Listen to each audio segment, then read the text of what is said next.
Hello, everybody. Welcome back to the VisionGATE channel.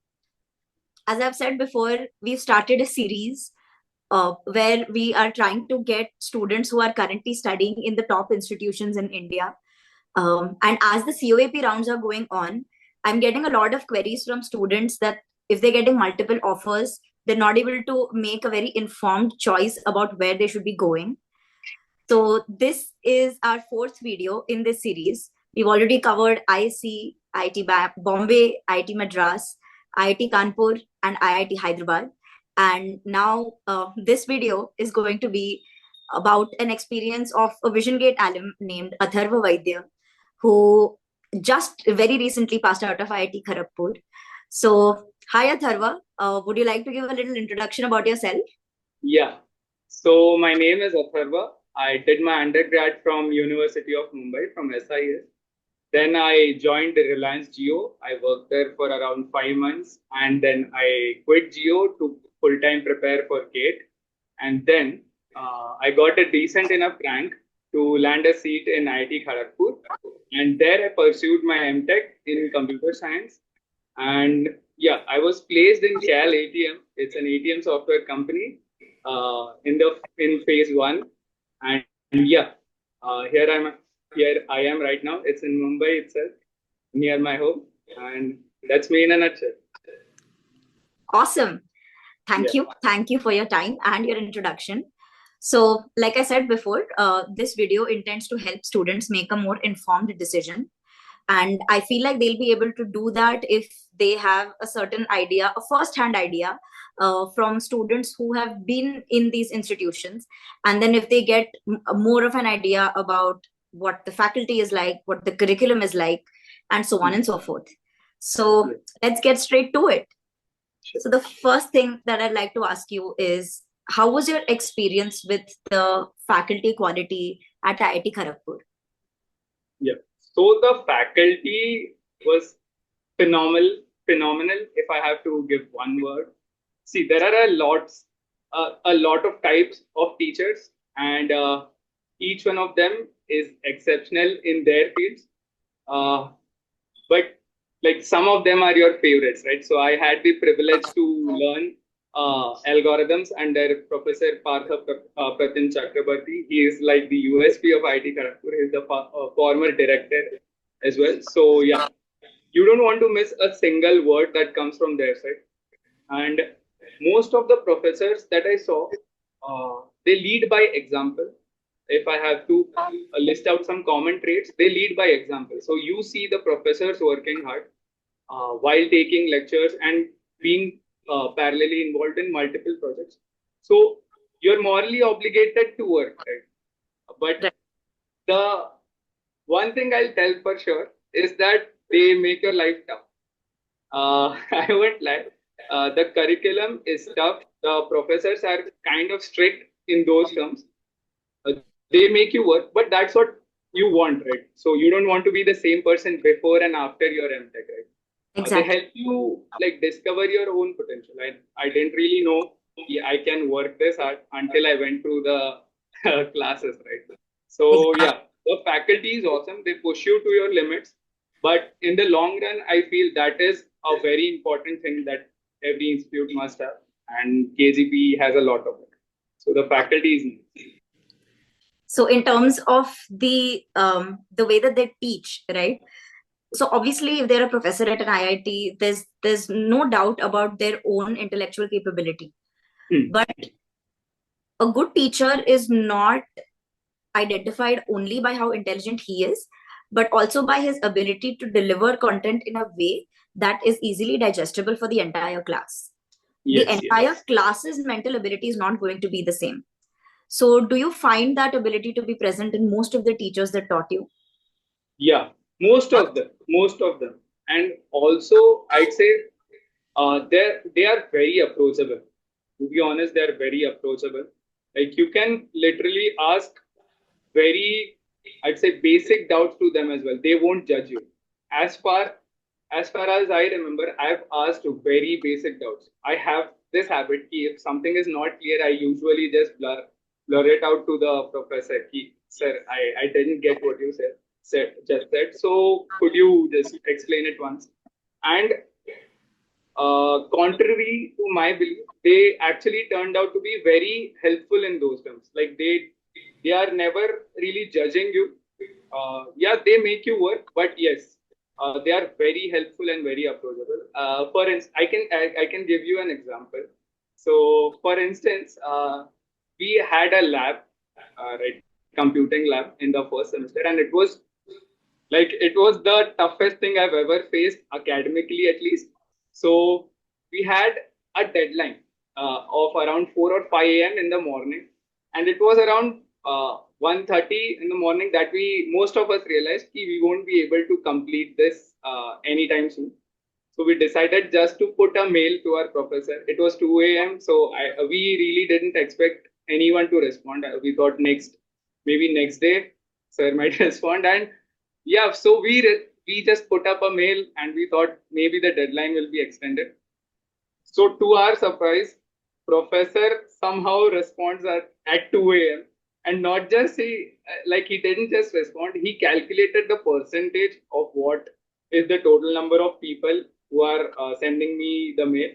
He was like, see, till now only 85% of the students have mailed me. So I want more mails to come. Only then I'll consider extending the deadline. So yeah, he was so involved in the assignment with us. So we felt that yeah, he's very approachable. He is with us, although it is tough. But yeah, he's standing right beside us. So yeah, it gives you a sense of confidence and a sense of warmth at the same time. We're not alone in this. So yeah. Okay. And also, like, in terms of doubt resolution, like, I'm sure that you're taking a lot of these advanced courses. So in terms of doubt, all of you students, right, you must have had doubts. So how easy is it visiting professors after office hours? Or is it that they would delegate the responsibility of doubt solving to the TAs? See, you can always ask doubts to the professors. But yes, not all of us asks doubt related to the content delivered in the class, right? Some of the students have doubts related to how do we have to submit this assignment, what are the naming conventions and all of that. So yes, the professor does delegate it to the TAs. You must be the first point of contact. But yeah, as long as we have the structure is quite horizontal. It's not that sir is above the TAs in terms of asking doubts. He is right there. He's present. Let's say we have a Teams chat. They'll create a Teams group, and you can just put your doubt inside the Teams chat, and everyone can respond. And if you have to approach someone physically, like the professor physically, they'll never say no. They'll never say no. They are always happy to help. Okay. Yes. So that's a little bit about the faculty quality. But before moving to the next topic, which I want to talk about, which is the curriculum itself, I would like to ask you that what is your pool or area of interest? Yeah, so my area of interest was particularly towards the data science side. I took most of the courses from DS side, like I took data analysis, I took machine learning, deep learning, natural language processing, and I delegated them in different semesters. So it was quite easy to handle them in different semesters. But yes, most of the subjects that I took were from the machine learning. Got it. Okay. So, and you must have had friends also who must have taken a little bit of theory courses. Some of them must have taken systems courses. Yes. So, in terms of curriculum, you can answer based on your experience.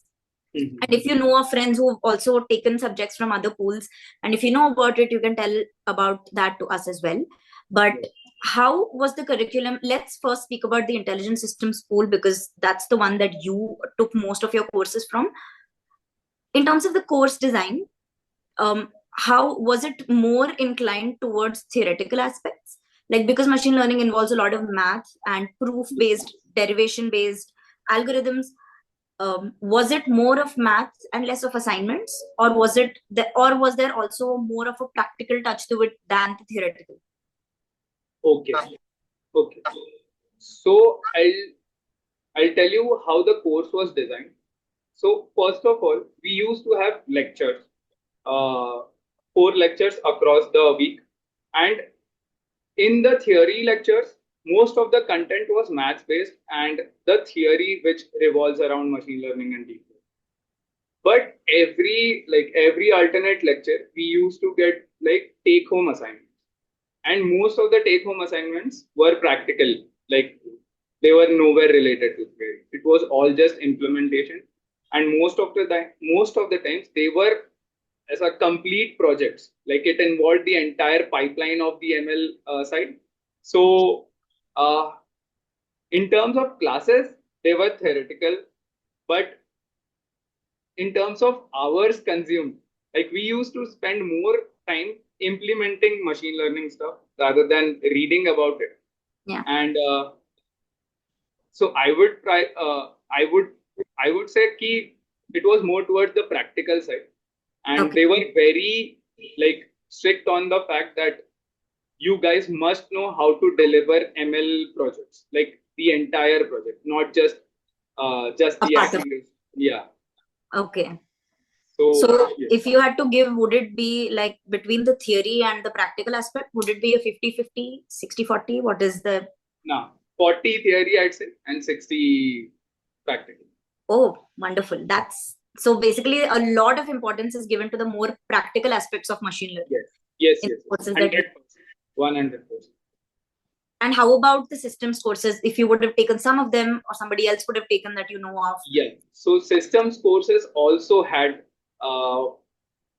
coding implementations. So professors usually, like all the theory part, they try to cover it in the lecture itself. They won't give you stuff to go and read it at your place, but they'll surely give you application based projects to go and code. And they know it takes time, so most of them are take home assignments. So Got it. most of the time you'll find us in labs or even at our rooms we'll just be coding. They did expect us to perform good. Like if you're they're very proud of their institution. So what they want is if you are using my tag outside, like you'll be going into industries, right? So they want you to deliver some kind of standard. He knows coding. Okay. So in terms of all of these 3 different pools, what do you think is the best offering given by IIT Kharagpur? Like, which pool is the strongest right now? I'd say I'd say data science. It's very state of the art. Like it's everything is very much updated in data science. Like if you take the deep learning course, it is people from IIM Calcutta from the business side. It is UG guys sitting with you, PhD scholars sitting with you, and you are also there. And it is just so up to date that you find it quite fast paced. Like all of the tests are from research papers. They are like uh, they're just constantly updating the course. So I'd say data science is more up to date. But as far as weightage is concerned, the system side courses are also very in depth. Like you'll be asked to code at kernel level, which is something very interesting. Some of my friends had taken advanced OS, and they were like advanced OS and then cloud based courses. They were like the implementation is just so tough, man. Like you really need to know the insides of the subject to actually implement the assignments given. So I'd say most most people prefer data science, Okay. most of them, but everything is in depth. I see. Okay. Yes. Okay. So this was a little bit about the curriculum, a little bit about faculty quality. Yes. But let's slightly move towards the direction of internships and placements. Yeah. But before we get into that, I want to talk a little bit about research as well. Okay. So I think we all know that anybody who does an M.Tech has to do an M.Tech project, which is not optional. And Yes. it also carries, like, it also affects your grade significantly because it carries heavy points. So, so for instance, you must have done your M.Tech project under some professor. How did you end up picking your um, pool of interest? How did you end up picking a professor within?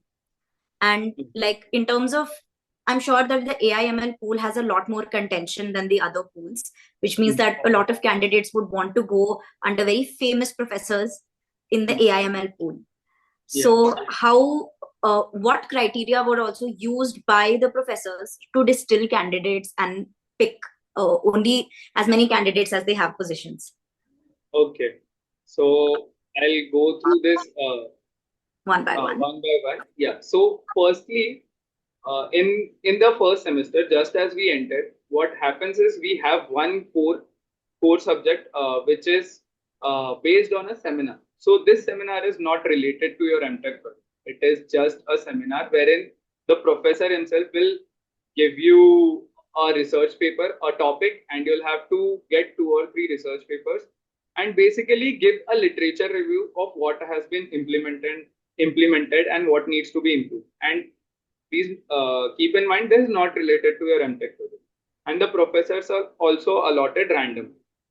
So in the first semester itself, we get a taste of some research aspects. Okay, first of all, we need to know what has been already implemented and what actually literature survey is. And after that, just as the second semester starts, all the professors, they put their projects on a sheet, and this sheet is shared with us. This professor has so and so Projects under him. projects under him. And what happens is we have to choose, we have to give a preference. And based on our CG or our resume, this is completely dependent on what the professor wants. Some of the professors also want your resume. They want your CG. Also, what topic did you present on in the first semester? Is it relevant? Do you want to continue that? Or is there any past project that you have implemented in your UG that you want to continue? So based on multiple factors, there's a plethora of factors. I don't know what, but it is completely driven by the professor. Okay. So it is the professor who selects the students. First, you have to put your preference, and then the professor selects the candidates. And each professor has around 2 or 3 students under him. So yeah, it is a mix. And then once you're in the second semester, you have to give a seminar on the topic allotted to you. So again, the same procedure that you did in first semester, you have to repeat that. And mostly you'll be working in the third and fourth semester. So if I have to put it in terms of numbers, 1.5 years will be spent on your MTP, M.Tech project. Okay. Yeah. Okay, so this is how this is the professor selection process and stuff. So Yes. now coming to identifying your area of interest, is that something that people generally do in the first semester? Yes, mostly. So the first semester has, I'll tell the course structure. We have to take 6 courses in the first semester. And there are 4 depth courses and 2 depth electives. For those of you who don't know what depth is basically my stream. So depth elective means I can choose random 2 subjects from my stream, and 4 depth cores. So core subjects are compulsory or mandatory subjects. So the core subjects are mostly algorithms, a lab, a seminar, and foundations of computing science, which is basically discrete maths and theory of computation. So if you look at it, most of them are from the system side. Right.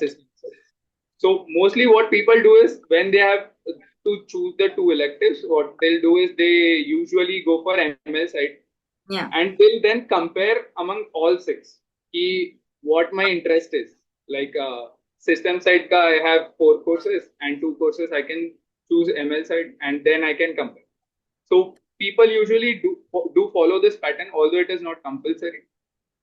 And then based on their CG or what they like found easy, they usually go for the second semester choices. And second semester mein, most of the we have to take 7 courses, and most of them are electives. There are only 2 cores.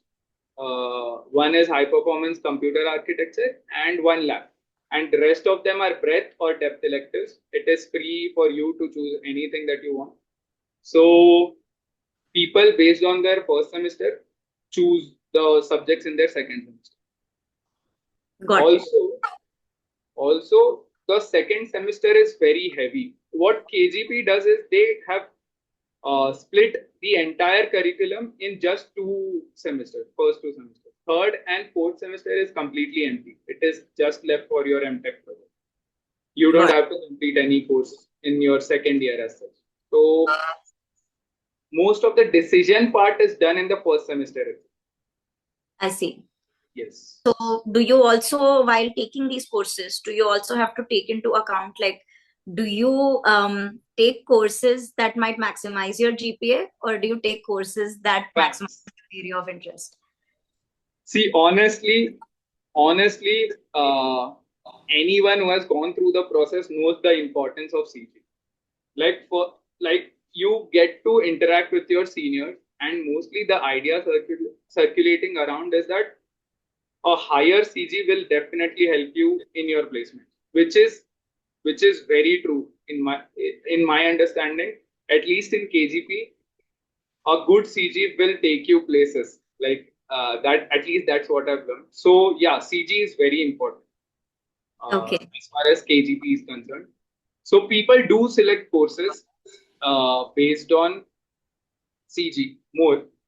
But what I've seen is, since you can select 4 subjects, 4 electives, or 6 electives, then you can like push 2 or 3 subjects of your interest, just so that you can learn that as well. And maximum you can try to keep easy breadth electives. Like there are breadth electives which are easier, so and mostly theoretical. So people usually go for that strategy. We can mix. Got it. Okay, cool. So now that we've spoken about how to successfully get to the second semester, can you tell a little bit about the internship scenario at IIT Kharagpur? Sure. So summer internships are compulsory at IIT Kharagpur. It is mandatory. It has credits. So there are 2 types of choices that you get. One is that you can sit for the companies that come in the second semester, that is the spring semester. You can sit for internship opportunities in the companies that come in the second semester, or you can like take a project under any professor in your department. So what happens is uh, professors put out projects, and they give open choice to students that if you want to work under me for apart from your MTP, if you want to work under this project for 2 months or 3 months, you can join me in this project. So people usually, these are research projects. People usually go for research projects as they are easy to get, and since you'll be staying in campus, you'll also get time to prepare for your placement. So usually that is the case. But yeah, some of the companies are very good that come in the second phase as well. Like Qualcomm visits and Coinbase visited recently. So many good companies also visit. So people make sure that if some good opportunity shows up which has potential PPO options, then people won't miss that. They try to get the best out of the two. Got it. Okay. Yeah. So these companies visit intermittently through the entirety of the second semester? Yes. Okay. Like just as we join in the first semester, we are not allowed to sit for internship in the winter. Got it. Okay. Yeah. So it's the second semester where you have to, which means that during or before the first semester, you need to be well equipped with a decent amount of DSA to be able to get through the internship. For sure. For sure. Like DSA is mandatory. People at KGP are very high on the fact that you need to be a good coder. I see. Otherwise, it is going to be difficult for you. Even the professors have all their courses structured. As I mentioned, they have lots and lots of coding assignments. All the most of the coding will be tough. It won't be like you won't be able to get ready-made codes for their assignments. You'll have to work. Yeah. So, but like you said, because the first 2 semesters at IIT KGP are so loaded with courses, would you advise people who have currently gotten, they're currently getting offers from all of these different institutes? They have about a month and a half before their course actually starts. So, would you advise them that like DSA is something you should be investing time in right now? Oh yes. C++ and DSA. Like you can choose any language of your choice, but I'd suggest you should be very well equipped with each and every topic. At least you should have an overview of what each topic has to offer. Like there is DP, there is greedy, there's graphs, there is like 2 pointers. When like most of the fresh graduates, like in their UG, they think graphs and trees are tough topics, but they're not yet exposed to other topics like tries. Let's say tries. Then they are not exposed to DP. So it is kind of a jump. So it is always beneficial to be accustomed to at least what the topic means. So Right. I would very highly suggest being good at DSA instead of investing time in any of the courses. For me, if placement is your only goal, for most of the people, if we have to talk about practicality, most of the students are inclined towards placement. And if placement is your goal, I would very highly suggest that these 2 months should be very highly invested in DSA. Right. Just DSA, yes. Because it is also one thing that you can be sure that most of the companies will be looking for out of a fresh grad. So yes. It's something that, So so now we're like done discussing about the internships part. Now coming to the placements part of it, at what point did you start preparing for the placements and when do the companies start coming? Yeah. So since I had mentioned the first 2 semesters are loaded. They're completely loaded. You won't get time. As soon as the second semester is over, people just jump right into coding. Right. There's no wasting time. People don't go to the natives or anything of that sort.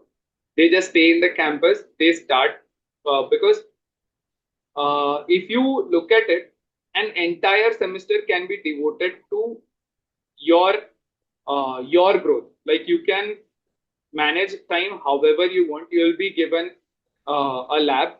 You'll be having big tests and everything at your end. There will be resources. There will be air conditioned labs. You can sleep there. You can do whatever you want to do. There won't be any supervision as such.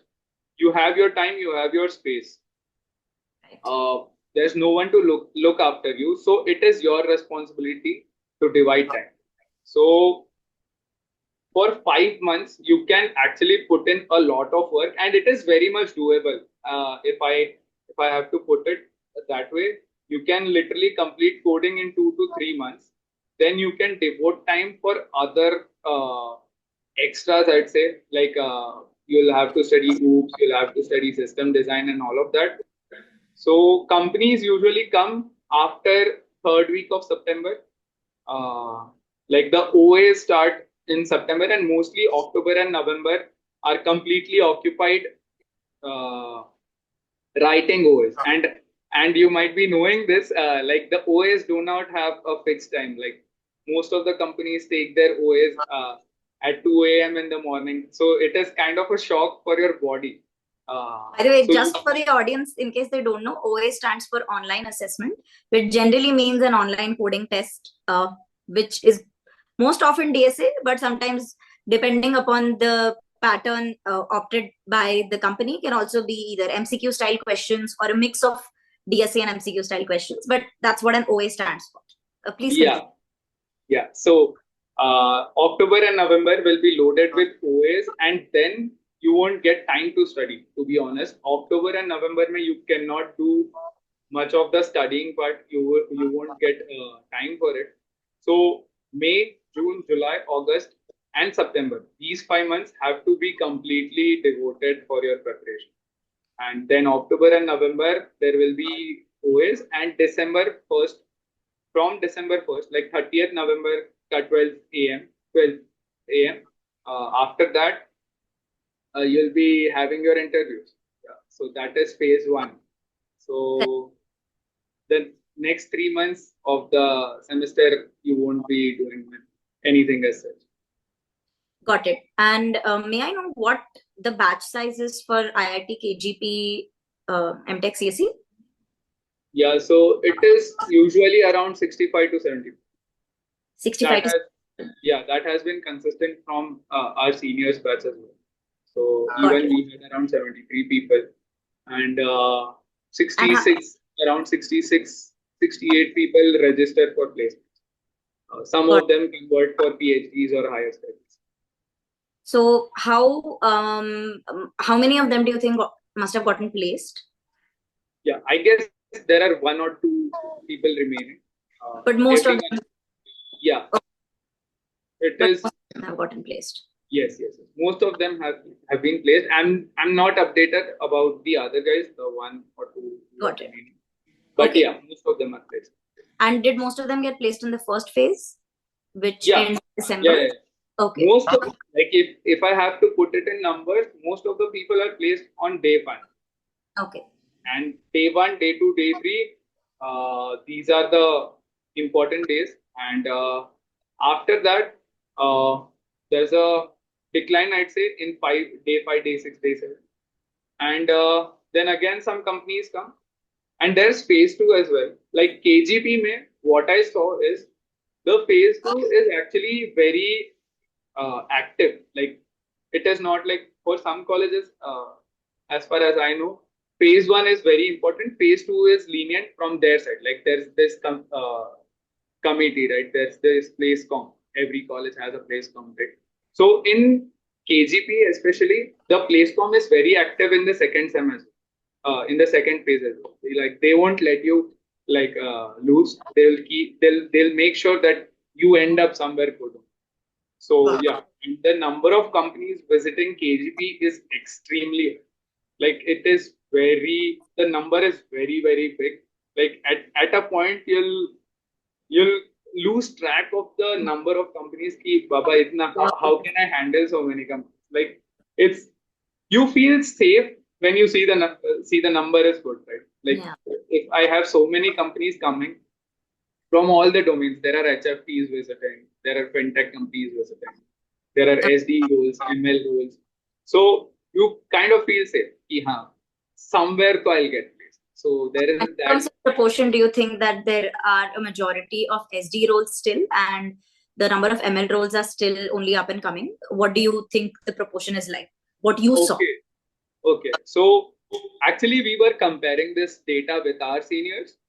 For them, it was mostly SD. For us also, I'd say 70% of the roles were SD, 60% of the roles were SD. But there was a huge jump in AI roles, I'd say. And for our juniors also, like the interns that they were sitting for now, for them, most of the interns were AI based.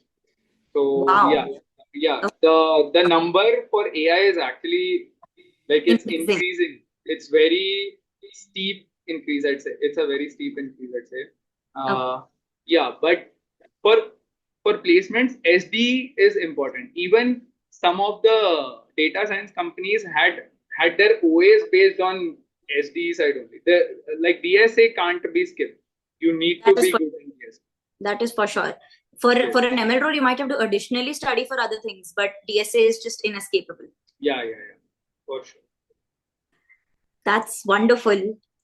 I think, Atharva, this session was really amazing. a lot of the people who have all of these different choices to choose from in their COAP rounds, and if KGP happens to be one of the choice, I think the stuff that you've listed in this video can actually be one of the deciding factors for them. Yes. So thank you so much for this interview and for dedicating time for this. And finally, before we conclude, I do want to ask, what advice do you have for students in general? Maybe the ones preparing for GATE also, but also more importantly, what advice do you have for students who are done with GATE and are about to enter colleges in about a month and a half? So a bit of practical advice would be start coding. Just plain and simple, just start coding. And be very interactive with your friends. Open up as much as possible, because on the playing field, they are the one who will be with you day and night. And KGP, like, although the campus is amazing, everything is amazing, but the pressure is high. It will always be high, and they will be the first point of contact that you'll be having. So be very interactive, be open up a bit, and the journey will be smooth and it will be rewarding for sure. Yes. Okay. Thank you so much, Atharva. And thank you for the audience for tuning in and watching.